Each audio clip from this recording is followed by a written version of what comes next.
Hello everyone and welcome back to a brand new video. I'm trying to squeeze this in before season 10 hits, so this is our last build and setup video before that drops. Hopefully this video is still relevant at the time of it dropping. I have no exact details of what's changing, so I guess we're all just gonna have to wait and see. So we have two versions of this build. I have the Finisher and or the Aconite version of this, and we'll go through both of them right now. So we're in light load, giving us the 15% extra damage. I'm just going to go ahead and skim through our build. We are using Nimble Coat, which is giving us the max refresh rate within our build. And it's pretty insane of how fast we get all of our abilities. We're using Finisher, as we were mentioning, and we put Disdained Infliction on as the third perk. For the jewelry, this is what we're running. Red Hot Slag for bloodletting for maximum damage for our Rapier. And Endless Thirst, something that we'll never really switch out until something better comes along. For our attributes, we're using 50 strength, 359 dex. I don't think we should go anything higher than 350, but I had the room to squeeze it in, or I don't know. I'm just trying to min-max my build right now, but 350 to 359, however you see fit, is pretty good. I'm going 215 constitution, a little above and beyond 200, and it works out fine. I actually found that I'm a little bit more tankier. I'm able to have a lot more wiggle room when it comes to dealing my damage and proccing my flourish and finish against my opponent. So I do believe that this is a very good build for sustainability to go the distance with your opponent. For our bow mastery, we're using poison shot, penetrating shot, and explosive arrow. We're going the burst / AoE route. I don't go all the way down the tree for any of the abilities, and we're going mainly all skirmisher passives, giving us the evasive tactics. For our Rapier, we have two versions that we're going to show you today. We have a stand your ground and deal as much damage as possible before you die build, which is this version right here, all blood tree, and then the evasive one will be the second version, which we'll talk about in a bit. What do we do when it comes to our combo? What we want to do first is proc our Endless Thirst. You could use a regen potion or a mana potion if you choose, which will give us our empowering toast and our fortifying toast for 8 seconds. I like to use a regen potion off the start of a fight or when I'm about to engage an opponent so that I can always ensure that my health is topped off, even during the middle of the fight where it's the most crucial. So how does this work? You want to deal as much damage as possible to your opponent with the bow, giving us the dot damage from our flame and our poison shot. Try to squeeze in some lights if you want. First things first is to proc your empowerment, go in for an explosive shot, into poison shot. If you want to use a light, do a light into pen shot. Once that's procced, you are dealing as much damage as possible to your opponent before they reach you in melee range. Once they're in melee range, you pretty much have the advantage here. At 5 meters away, you want to use your Tondo at its maximum range for maximum safety because we're animation locked. We don't have evade on right now, so you will be kind of vulnerable when using this ability. So when they're approaching you at 5 meters away, use Tondo. Try to go in for a light if you want to, or if you have the chance, go in for a flurry. They're now procced twice with bleed. Go into a flourish and finish for the maximum damage. So that's a pretty easy combo if you want to follow it that way.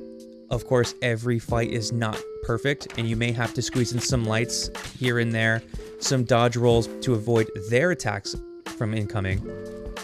But nonetheless, you should be having and applying a lot of pressure to your opponent with your bow, and then the flourish and finish should do the rest. One tip that I do have for you guys saw it in the build, I don't have Leeching Flurry. We are using Finisher, which gives us Tondo and Deadly Flourish at the same time, which is great. But you do need some sustain. We do have a lot of health, so we can have that wiggle room because we don't have Flurry. Flurry is really good because it gives us some invulnerability for 0.5 seconds, and it also gives us grit. But to just better maximize and to min-max your build, when it comes to this version, try to find Leeching Flurry on your gear. Cool, now that that's all said and done, let's go ahead and talk about what the empowerment is like.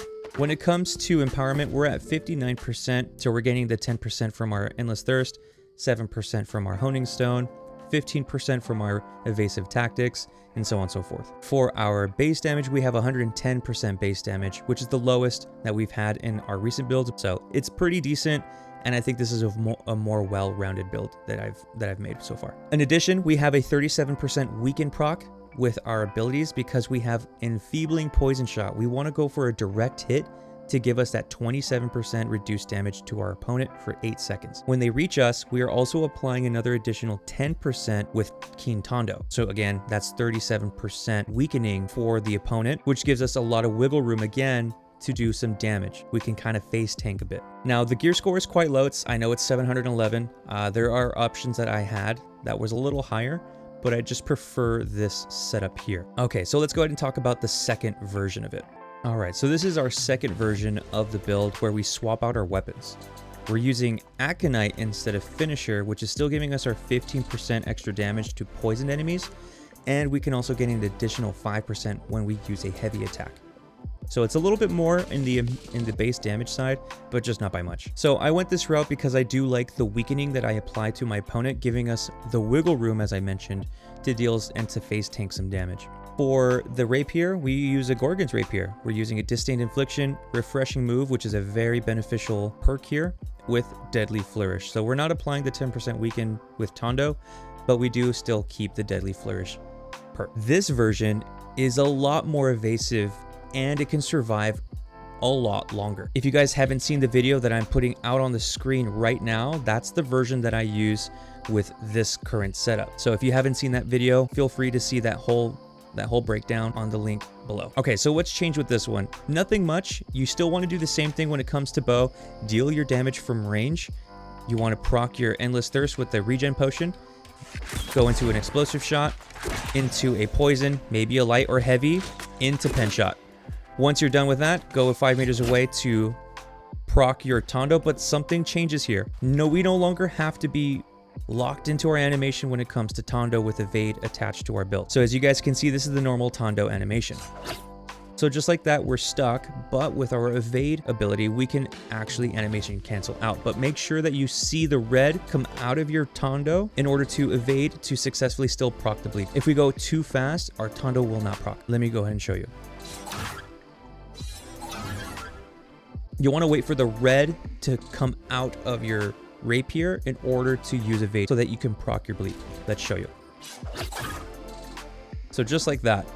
You want to wait for the red animation to come out just as a visual cue. You could go a little bit faster than I did, but I just want to give you guys that visual cue. You want to wait for that red to come out of the Tondo and then go into an Evade. So once you go into a Tondo to Evade, you want to do a couple of lights until you get those two abilities back. This is how I typically like to play it.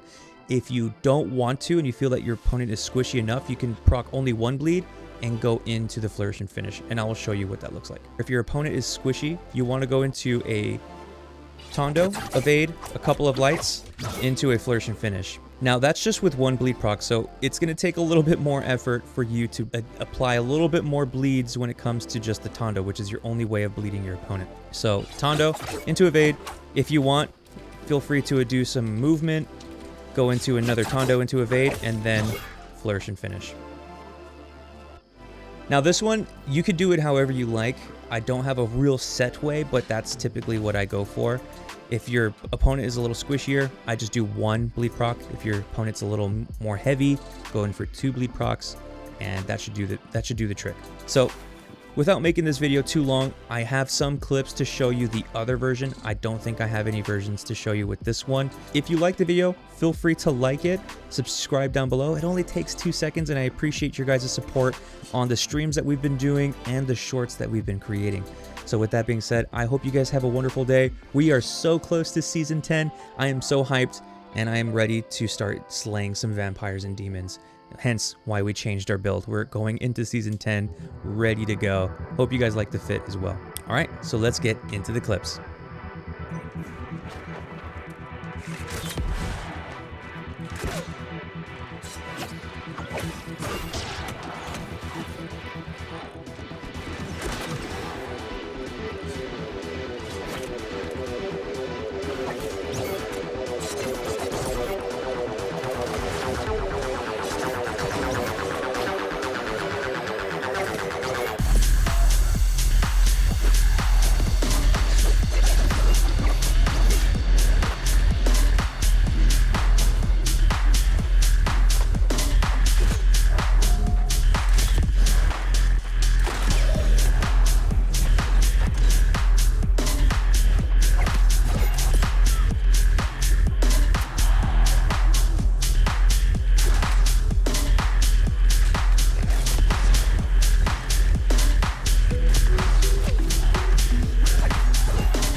this guy, yep. I finished that guy, yep. I can finish this guy, yep. Almost there. We got him. We take a regen potion and push these guys. We missed. Mr. Donkey.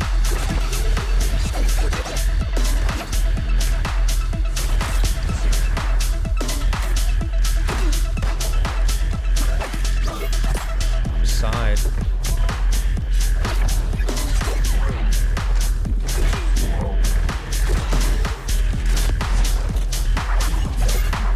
You got healed. I got a dip.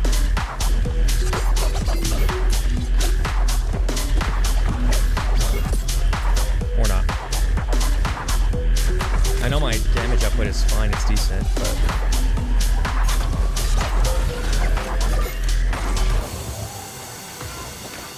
we'll take another regen potion for these encounters here.